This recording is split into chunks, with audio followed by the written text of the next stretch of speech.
It's now 3 rounds left in the WRC for 2025. In this video, we're going to be talking about the first of them. Welcome to Passau. Welcome to the three-state rally, the Central European Rally. And we'll start off with the entry list. There is a total of 47 separate entries on the main entry list for the CER. There are also supporting events. I think there's one for the Opel Corsa E-Cup, so for the electric Opels. But we have 47 on the WRC entry list from Rally 1 through to Rally 4, with a Rally GT thrown in as well. Starting things off with our Rally 1 cars. And Seb Ogier will be opening the roads. The 8-time champion going for the 9th is our championship leader, ahead of teammate Elfyn Evans. Then we have Carlo Rovanperä, who has just announced his retirement from the WRC at the end of this season. Ott Tänak, who is not entered for manufacturer points, we'll explain that in a moment. Thierry Neuville, Takamoto Katsuta, Adrian Fourmeau, Sami Paeri, Gregoire Munster, and Josh McAlean. And let's quickly talk about that Ott Tänak story. Carlo Rovanperä I've covered in another video that you can find on my channel as my general notice from last week. But Ott Tänak has decided, alongside Hyundai, that he is not entered for manufacturer points the rest of the season. That was because his second engine of the season let go in Chile. And for him to take a third engine here at the CER would mean to start with a massive penalty. He wants to be in the Drivers' Championship race, so he's going to be no longer scoring manufacturers' points. It just means those part restrictions are just gone. He could just go for it. And we'll see that with the Hyundai specification as well. We have Thierry Neuville and Adrian Fourmeau running the current 2025 spec car that we saw most recently. Weirdly enough, yeah, this is most recently, isn't it? Islas Canarias, the Spanish round early in the season. Ott Tänak will be running the Monte Carlo spec car, essentially a dehybrided 2024 car. Whilst Fourmeau has done some practice recently, he did Croatia. He did the Croatia rally with the Hyundai i20N Rally 1. This is going to be the highest speed back-to-back tests. The Hyundai drivers weren't particularly happy with the car in Islas Canarias. Carlo Rovanperä ended up winning almost every single stage of Islas Canarias earlier this season. So we'll end up having a look at what this back-to-back comparison looks like. But don't expect Ott Tänak to not be pushing. There's a reason why he's chosen the Monte spec car. We have 14 Rally 2s entered for the event. Oliver Solberg, WRC2 champion, will be opening the rostrum. He's not entered for WRC2 anymore because he did his last round in Chile where he wrapped up the title. But there are still people competing for highest scoring places. Roberto Dapra, who won in Sardinia, is going to be the number 21. He's the second seed in the Rally 2 class. Nikolai Gryajan then follows. Alejandro Cachon will follow as well. And then you have the leading local driver, the number 24, Jan Czerny, ahead of Leo Rossell, Diego Ruiloba, Philip Mares as the next Czech entrant, Fabio Schwartz, Eamon Boland. Then we have not entered for WRC2, Philip Geipel, Petr Hlavty, who's in an old spec Fabia R5, Thomas Palisht, who is behind the wheel of a 208 R5, and then Lubomir Konchel, who is behind the wheel of also an original spec Fabia R5. So 4 local drivers rounding out the field there. They are numbers 41 through 44 on the entry list. In addition to that, we do have a Rally GT car. That's Armand Fumal, who is behind the wheel of an Alpine A110 RGT. He's entered into the Masters Cup. In terms of Rally 3 entrants, we have 15 of them. Of which, is it 8 for Junior WRC? The final round of the season, double points on offer. But they're not the lead entrants. Those are 2 WRC3 drivers. Slavan Shekuljica with Marco Shivak alongside in a Fiesta. Then you have Tom Pelleray and Hervé Faucheux alongside in a Clio. Then you get into your junior WRC competitors. Taylor Gill, the lead. Milaya Hansen, Ali Turkan, Eamon Kelly, Karim Kazaz, Diego Dominguez Jr. Max Smart and Claire Schönborn, who 12 months ago was part of the Beyond Rally initiative. This was the 3-driver showdown here at the CER. We also have some other entrants who are not entered for WRC3.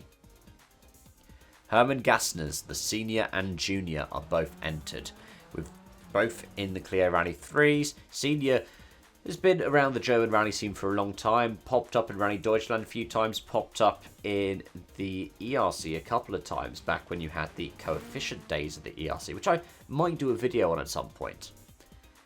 Junior is going to be competing with his wife, Ursula Gassner, as his co-driver. We also have other local drivers such as Peter Kaczmarek Jr., Timo Weigert, and Guido Hudemeyer. Rounding out the entry list, we have 7 Rally 4s. Stefano Strabello, Patrick Adair, Johann Retzer, Florian Auer, Peter Szczepanek, Jan Schmid, and Johann Schmidt. That rounds out our entry list. Let's have a look at the stages. And this 3-country rally will be spanning those 3 countries over the 3 different days. We'll be starting off with some stages in Germany, and actually Friday does end up featuring all 3 different countries itself. Saturday will be mostly Czech stages, with a German stage opening and closing the day, while Sunday will have the famous Beyond Borders test, the crosses between Austria and Germany, as well as the power stage in Austria. Let's talk about them. Starting off, the shakedown that will be run on Thursday morning. It is new to the CER for this edition, and it will also be featuring later on Thursday, as it is 4.57 kilometers of the 12.83 Golf and Therm test. The Golf and Therm test is one that some people might know from the 3-state rally back in 2016, according to rallymaps.com. But even then, the only bits that will be familiar will be the first 3 kilometers of, like I said, a nearly 13-kilometer test. It's around Bad Griesbach. So it is going to be, just a little bit southwest of Passau, where the rally is based. Friday stages go in reverse order for the second loop compared to the first one, because you get slowly further away. Like I said, you start the day in Germany with stages 3, which end up being the end of the day, stage 8, Granite und Wald. This test is 10.86 kilometers long. It is a little bit similar to last year's one. Last year's one was, well, the first half of the stage, I guess. But yeah, we end up only having 10 kilometers of this instead of the full 20 kilometers that we had in last year's edition. Yeah, the day will end with that test as well. The second stage in both loops will be the Böhmerwald test, just across the border into Austria. 15.27 kilometers. Bits of ups and downs. It is one that we did see in 2023, though some of the route is a bit different. Some of it's being run in the same direction, some of it's being run in an opposite direction in 2025. So it is going to be new pace notes, and some drivers might get a bit thrown off. If they are local drivers, the most familiar one will be probably the Ulbach test from 2022. The other stage that makes up Friday is Col de Jan. It's a stage 5 and stage 6 either side of the lunch break. It's just south of Česká Budějovice, and it is 23.37 kilometers long. It is popular in the Czech Championship, so local drivers might be familiar with it. In fact, if they competed in Rally Český Krumlov earlier this year, the stage is unchanged. So yeah, you never know. It's nice to see these new surprises, especially considering this is the final edition of the CER in the WRC for now. Saturday tells a similar story, though not exactly the same. The day starts off with a stage in Germany, and then you get 2 Czech stages that are run in the same order as the second and third of the loop, and then the first and second in the second loop before the first stage rounds out the day. It's one of those things trying to reduce the amount of time drivers are in the cars and the amount of commuting they have to do over the course of the rally. It's really nice because then it means that this concept can work and they can travel slightly further away for the stages. The loop will open and close with Maiden FRG, a German stage that has a couple of roads, by which I mean literally a couple, probably not much more than about half a kilometre from the old Rundbach test on the 3-state rally, so the old ADAC event, which served as the basis for the CER. Kepley, which is the second stage of the first loop. The first stage of the second loop is 21.95 kilometres of Czech tarmac. Some bits along main roads, some bits along side roads. There is a gradual climb and then a steep dip between 13 and 18 kilometres of the stage. This is one that, well, it's featured in Rally Shimava Klatovy as pretty much exactly the same stage in 2024, and some bits have featured in this rally as well in 23, 22 and 21. Klatovy is the other test in this loop, 15.57 kilometres, just some changes in terms of ups and downs in terms of elevation, but it is one that we have seen before in the CER. It was stages 2, 3 and 6 in 2024. Lots of spectator-friendly areas, lots of chicanes. It is a fast blast. It has some bits along main roads, some bits along side roads. There's not any particular pronounced change in elevation, as most of the stage, I think all of the stage, takes place between 400 and 500 metres above sea level for 15.57 kilometres of tarmac action. Sunday's 2 loops open with the Beyond Borders tests. This first came in last year's edition, and it's slightly changed for this year. It's shorter, and it deviates from the old route at 8.2 kilometres of this year's edition, probably about 8.5 kilometres of last year's edition, where it goes off into a new section and still wraps up on the L1543 main road in Austria. It's nice to have a stage that starts and ends in different countries. I think Poland had that a few years ago with stages that went through Lithuania, and probably the most prominent example that you might think of if you play EA Sports WRC is of Finnskog, the Swedish test, well, which in the middle of the stage crosses the border into Norway. The final test, stages 16 and 18, is a Muthal test. This is a stage that we saw in 2023, though again it has changed. It starts about 5 kilometres earlier. It cuts out a bit, around 12 kilometres into this year's test. It was quite a up and down, main road, side road, all of that kind of stuff, part of the rally. There's a little bit around the village of Kicking, where we get an extra new section that wasn't in last year's one. So again, lots of new pace notes for this final edition for now in the WRC. And from there, it's worth talking about last year's edition, because the previous edition, albeit with the hybrid cars, could be quite telling in terms of where the championship might go. Seb Ogier ended up crashing out on the penultimate test. Sami Pyeri rolled on the Sunday as well and was out. But Oid Tanak took the win by 7 seconds over Elfyn Evans. Thierry Neuville was 39.8 off the win. He just had a mental, was it Saturday and Sunday, where he ended up going off the road into muddy grass and spinning around for 30 seconds.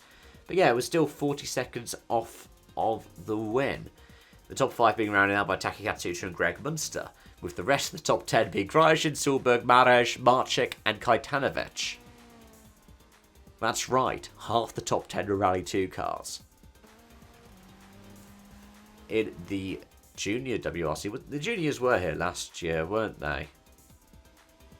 I feel like they might not have been. I think it was that you had Rally 3s there, right? Because looking at the finishing list, Philip Kern was the top Fiesta Rally 3, and then top clear Rally 3 was Herman Gassner Jr. with Hubert Laskowski in the third placed Rally 3 car. Or they would be if I hadn't forgotten about Matteo Chatillon, who was a couple of places higher up the order. Which makes my ones to watch a bit more complex, doesn't it? I don't know who to say for Rally 3 and JWRC. I would have a guess at saying Taylor Gill, because he's been popping up everywhere at the moment, doing a bunch of bonus events. Mille Johansson is fast, he's absolutely rapid, but I don't know about in terms of tarmac credentials. I mean, he's been dominant before. Wouldn't necessarily rule him out being competitive here. In the Rally 2s, I think it is going to be Grosjean. I think Solberg will go all out, but at the same time, he won't be competing for the championship stuff, so I reckon out of the championship competitors, it's likely to go the way of Grosjean. Whilst for Rally 1, for the Rally 1 cars, for the WRC competitors, you're going to have to put your money on Ogier, right? I mean, the dude's fast on tarmac. That Toyota's only gone faster in the off-season. I wouldn't be surprised if Tanak or Nerville end up being competitive.